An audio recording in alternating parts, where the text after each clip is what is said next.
अस्सलाम वालेकुम दोस्तों। 1945 दुनिया वर्ल्ड वार 2 के खत्म होने का जश्न मना रही, लेकिन एक जगह पर लोग भूख से मर रहे थे। सड़कों पर लाशें नजर आती थी, बच्चे अपनी माओ के पास भूख से दम तोड़ रहे थे और दुनिया ये सब खामोशी से देख रही थी। ये कहानी है उस कहत की जिसे हिस्ट्री ने भुला दिया, द ग्रेट फेमाइन ऑफ 1945। इस ट्रेजेडी को समझने के लिए हमें वापस जाना होगा ब्रिटिश कॉलोनियल इंडिया में। वो ब्रिटिश एम्पायर जिसे लीड कर रहा था विंस्टन चर्चिल, वो उस वक्त पूरी दुनिया पर हुकूमत कर रहा था। इंडिया उस वक्त एक कॉलोनी थी और बंगाल यानी आज का वेस्ट बंगाल और बांग्लादेश इस कहत से सबसे ज्यादा अफेक्ट होने वाला रीजन था। 1943 से 1945 के दरमियान एक ऐसा कहत आया जिसने लाखों लोगों को निगल लिया। ऑफिशियल फिगर्स के मुताबिक 3 मिलियन से ज्यादा अमवात। लेकिन सवाल ये है कि क्या ये नेचुरल डिजास्टर था या फिर कुछ और। सच ये है कि ये सिर्फ और सिर्फ कहत नहीं था, क्योंकि आम अल्फाज में कहत वो होता है जब बारिशें ना हो, किसी चीज की पैदावार ना हो रही हो और फिर लोगों को खुराक की फराहमी ना हो सके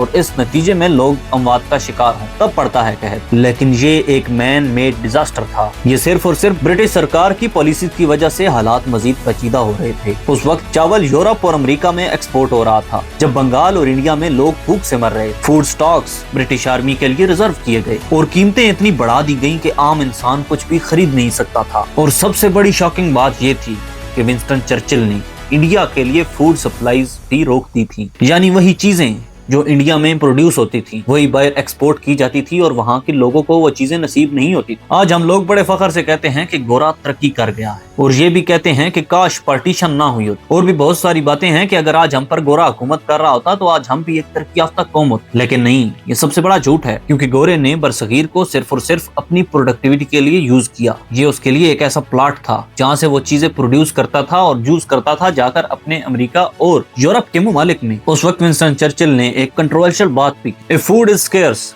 Why Gandhi is not died yet। मतलब ये कि अगर खुराक की कमी है तो गांधी अभी तक क्यों नहीं मरा। ये लफ्ज सिर्फ सियासत नहीं थे, ये लफ्ज इंसानियत की हार थे। सोचिए कि एक माँ अपने बच्चे को भूख से मरता हुआ देख रही है और उसके पास कुछ भी नहीं है। लोग घास खाने पर मजबूर हो गए हैं। अगर एक खानदान में 6 से 7 अफराद हैं तो उनमें से 3 से 4 बच्चे बेच दिए ताकि बाकी खानदान का पेट पाला जा सके। वही सदियों पुराना गुलामी वाला सिस्टम दोबारा से आ चुका था और यहाँ तक संगीन हालात थे कि लोग चलते हुए सड़क पर मर जाते थे। कलकत्ता की गलियां डेथ और डिस्पायर का मंजर पेश करती थी। लेकिन सवाल ये है कि दुनिया ने इस ट्रेजेडी को इग्नोर क्यों किया। वैसे करने के लिए एक बहुत बड़ा बहाना यह है कि उस टाइम वर्ल्ड वार 2 चल रही थी। उस वक्त सबकी नजर यूरोप पर थी और इंडिया के लोगों की आवाज बैकग्राउंड म्यूजिक बन गई और ब्रिटिश गवर्नमेंट ने भी इस क्राइसिस को दबा कर रखा। मीडिया को कंट्रोल किया गया और सच छुपाया गया। जब कैद खत्म हुआ तो सिर्फ कैद नहीं खत्म हुआ था, तब तक सब कुछ खत्म हो चुका था। लाखों जिंदगियां एक सिस्टम की वजह से तबाह हो चुकी थी। इस ट्रेजेडी ने इंडिया के लोगों के अंदर ब्रिटिश रूल के खिलाफ गुस्सा और तेज कर दिया और ये एक मेजर रीजन बना इंडिया की आजादी की मूवमेंट को तेज करने के लिए। आज इस कैद के बारे में बहुत कम लोग जानते हैं, ना कोई बड़ी फिल्म बनी, ना ही कोई ग्लोबल डिस्कशन हुई। लेकिन ये एक कॉलोनियल क्राइम था जहाँ पावर ने इंसानियत को हरा दिया। हिस्ट्री ने शायद इसे भुला दिया हो,